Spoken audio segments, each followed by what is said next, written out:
Hello and welcome back to another Lemmy Lemon video, and as you can see, this is a very special occasion.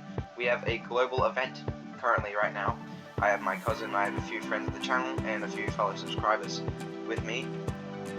And yeah, we're going to be climbing to the top of Mount Vinson, the highest summit in all of Antarctica, to celebrate the 350 event. So let's go, guys. Alright, follow suit. Let's go.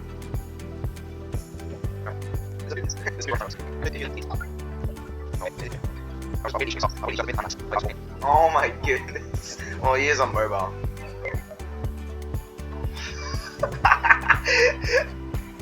I don't mean to laugh, but like at the same time.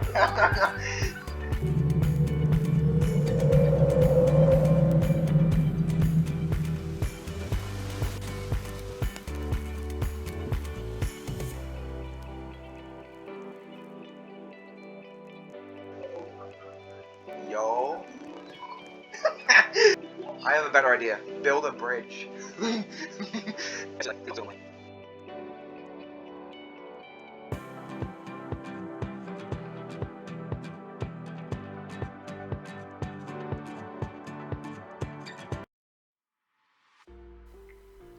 Hello and welcome back to another Lemmy Lemon video, and today we have a comment from the Pick a Side video from Mahesh Kadam, and it reads, "Can you do your next video on polybattle attachments, please?" Of course I can, and thank you for commenting down, because I've been waiting a while, about a week or two, to make a video about this, because I'm very excited. This is one of Polybattle's best updates ever since they started updating every week. Seriously, Polybattle, what are you doing? Please stop updating every week. It's annoying, and I have to catch up, because I don't have all the time in the world to play Polybattle. But anyways, yes, I'd love to answer that, and today I'm also going to answer where you can find gears, attachments, and what type of attachments you can find, and also how to get them. I think I've said that. But anyways, let's dive right into it. So attachments were added about a week or two ago since I recorded this, and I think there's been another 4 updates, or maybe another 5 by the time this comes out. But yeah, Polybattle keeps updating every week, and I'm kind of mad at that because I'm promoting your game for free if you're watching this, the people who make Polybattle. But anyways, attachments can include like grips, handles, sights, and other things, like all those bits and bobs. And I've come across like a lot of grips. I think the grips are good. I bought a stubby grip for the M4A1. It cost me like 400 credits, I think. And there should be attachments for every main weapon, some more than others, like the AK-47 I believe would have more than others, because it's a very popular weapon.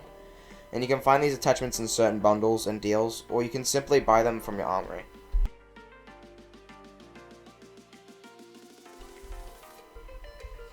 So, say for example, I'd like to buy the stubby grip for my AK-47. Now, I select the weapon, which is the AK-47, and then I'm going to go to grips up here, and there should be a stubby grip, and I can buy that for 400 credits, the stubby grip, and now I have the stubby grip. So most grips will range from 400 credits to 900 credits. If you're looking for a good quality one, I'd say in the high 800s, 900s, but yeah, you can unequip it and equip it. Now the second attachment that Polybattle has decided to add is the optics and the laser sights, which improve your accuracy and vision of your weapon if you're using aim down sights. But I would recommend Legacy Aim, because I use Legacy Aim.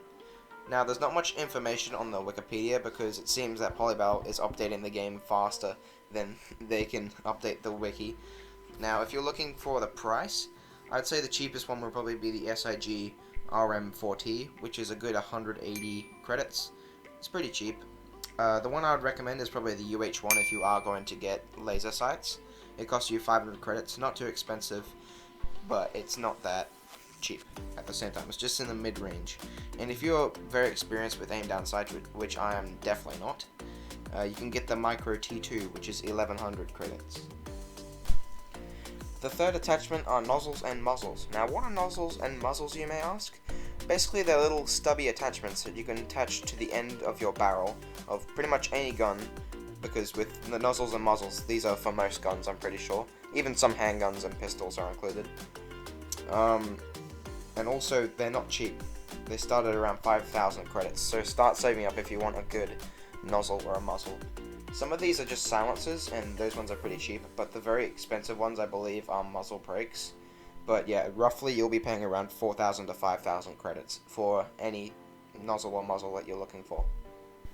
Now the final attachment that Polybell has added is the stock, the gun stock. And this is only for a very small amount of guns in the game.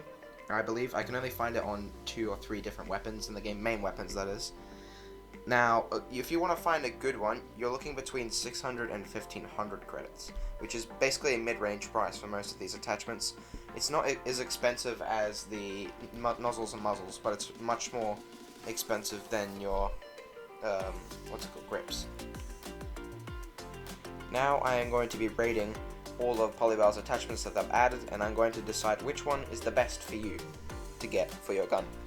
Now for grips, I'm going to give that a solid 6 out of 10, because some guns benefit, such as the Thompson or the AK-47 if you really want it, but for the gun I use, the M4A1, I personally would not put on a grip like that. I think it's perfect as it is, but it's good to experiment with different guns with grips because they're pretty cheap. They only cost around 180 credits or so, or 200 credits. Now optics, I'd give a 5 out of 10 because I'm not really a fan of aim down sights, and if you play with aim down sights, then that's alright if you're good with it, but I'd recommend, if you haven't trained that well on ADS, I'd recommend turning it off and using legacy aim. It's much better, trust me. Now muzzle rating, I'm going to give that an 8 out of 10. You can be very creative because you have flash hiders, silencers, and also lots of other things you can do with muzzles and nozzles. And I would definitely put on one of these. I would spend a few thousand credits for a good one. And yeah. Now for the stock rating, finally, I would give a 7 out of 10. And it allows you to add to your gun, which again is very creative. And I'm going to have to give the winner to the muzzles and nozzles. It's one of the most creative attachments that Polybell has put out. Even though I'm not too much of a fan of Polybell's new updates, I quite like this one. And I hope Polybell does something like this again in the future. Alrighty, that wraps up my video about attachments with Polybell. If you have any other questions regarding Polybell, then just let me know in the comments below and I'd be happy to make a video about it. And thank you Mahesh Kadam for commenting down to suggest a video about attachments because I really enjoyed making this video. And if you haven't subscribed yet, make sure to like and subscribe the video, and also make sure to send this to your friends and family if you haven't done yet, so it would mean a lot to me. Because I just went through a whole week of assignments and it would be very nice. But yeah, thanks for watching and I'll see you in the next video. Goodbye.